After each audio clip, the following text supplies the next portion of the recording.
The wind moved through the tall pines like a slow breath. Late afternoon light slanted across the clearing, turning the cabin's weathered cedar walls gold. This place had always been our sanctuary.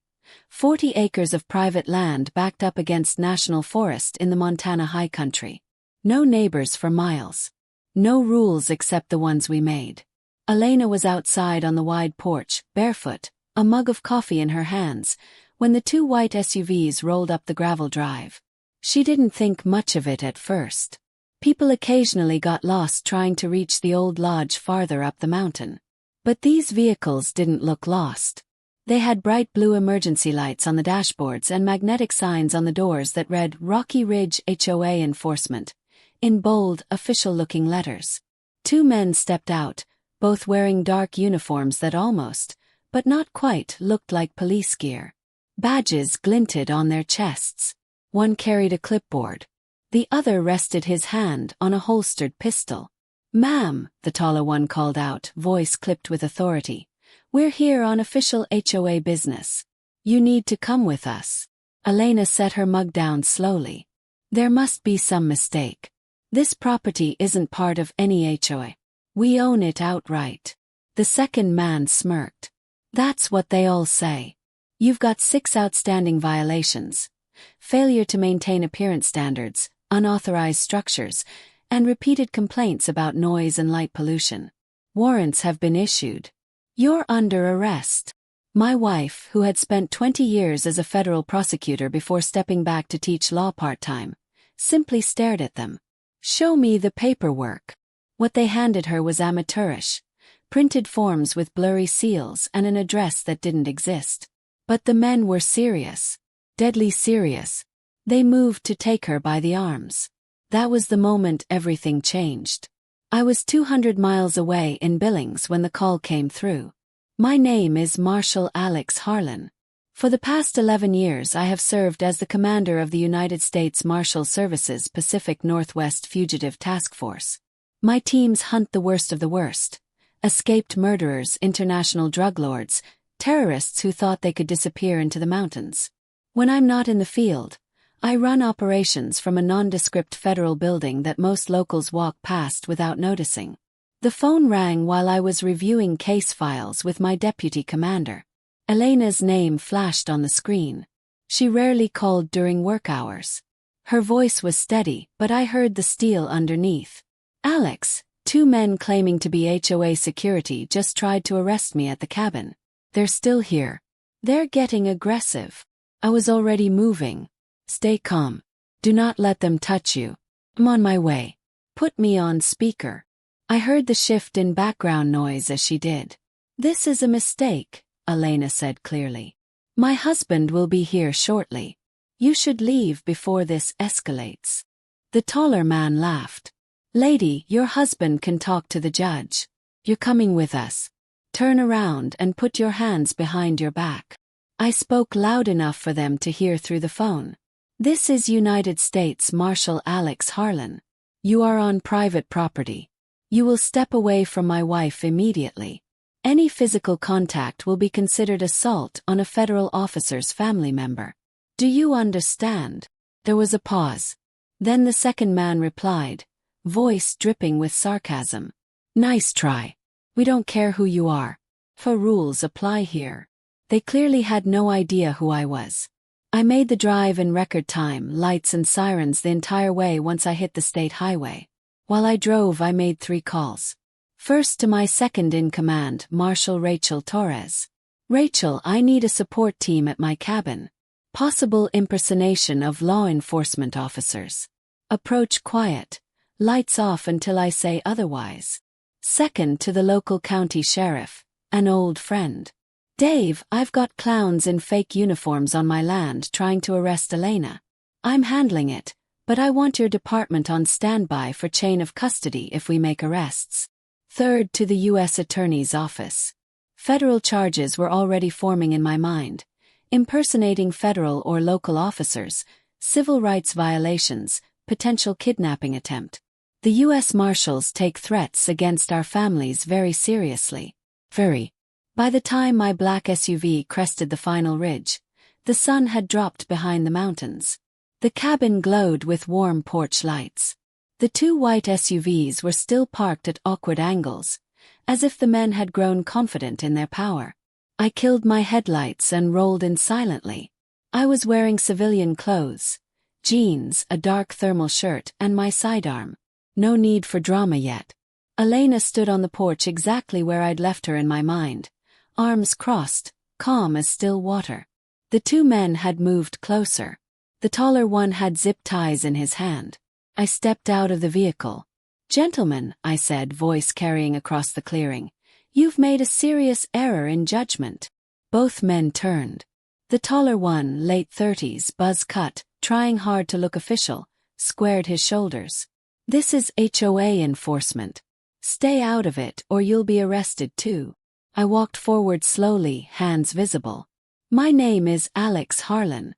I command the United States Marshals Service in this region. That woman is my wife. You are currently trespassing on federal-adjacent private property and attempting to unlawfully detain a United States citizen. I suggest you drop the act." The shorter man hesitated. I saw doubt flicker across his face. His partner doubled down. "Prove it," he sneered. "Everybody's got a story these days." I reached into my back pocket, pulled out my credentials and held them up. The gold star and eagle caught the porch light. Even at 20 feet, the badge was unmistakable. The color drained from both men's faces. Elena spoke softly. "I tried to tell you." What followed was not dramatic shouting or drawn weapons. It was quiet, professional, and devastating. Within 15 minutes, 2 Marshals service vehicles and a county sheriff's deputy arrived without lights or sirens. My people moved with the calm efficiency that comes from years of high-stakes operations. The fake officers were disarmed, identified, and placed in handcuffs. Real ones this time. Their names were Kevin Driscoll and Marcus Hale. Both had been hired 3 months earlier by a new luxury development company building a high-end gated community 10 miles down the valley. The company had been losing money on early sales and had apparently decided that aggressive enforcement would scare residents into compliance and drive up property values. Driscoll and Hale had taken it further than anyone intended. They had printed fake badges, bought cheap uniforms online, and begun issuing bogus citations across the broader area, including properties that had never been part of the HOA. They had even created fake arrest warrants on a home printer. This was not their first attempt at an actual arrest. It was simply the first time they had chosen the wrong target. As we processed the scene, more of the story came out. The development company had been sending violations to properties near their boundary, hoping to pressure owners into selling land or paying unnecessary fees. When Elena and I ignored the letters, because our land was never part of their association, they escalated. Driscoll and Hale had been promised bonuses for successful collections. Now they sat in the back of a sheriff's cruiser, staring at the ground.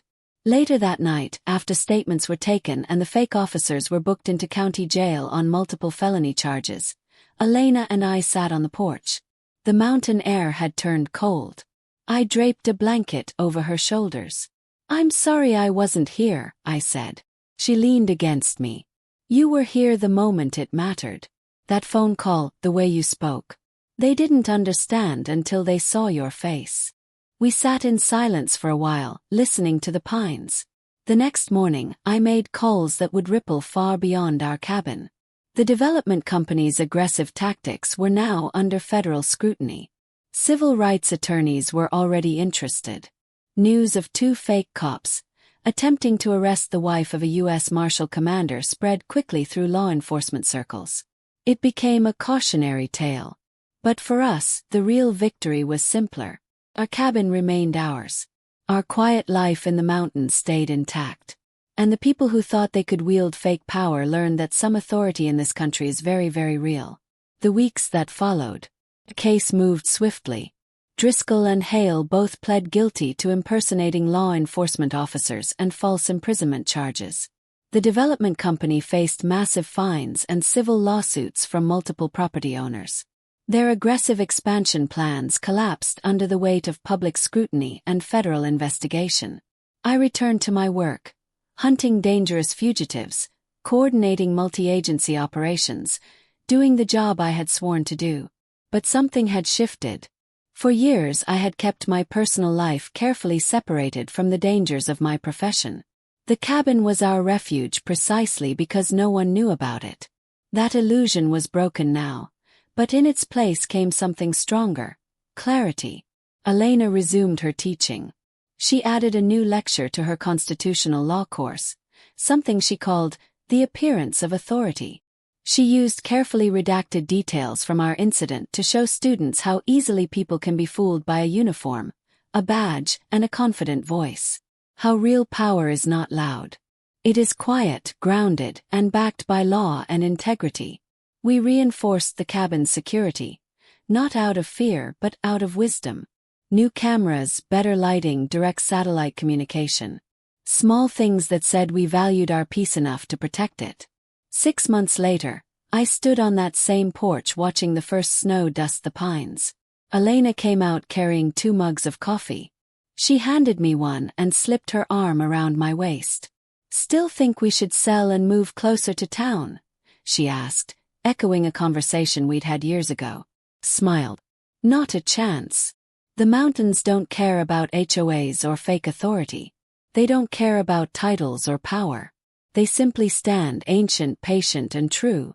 Much like the oath I took when I became a marshal. To protect, to serve.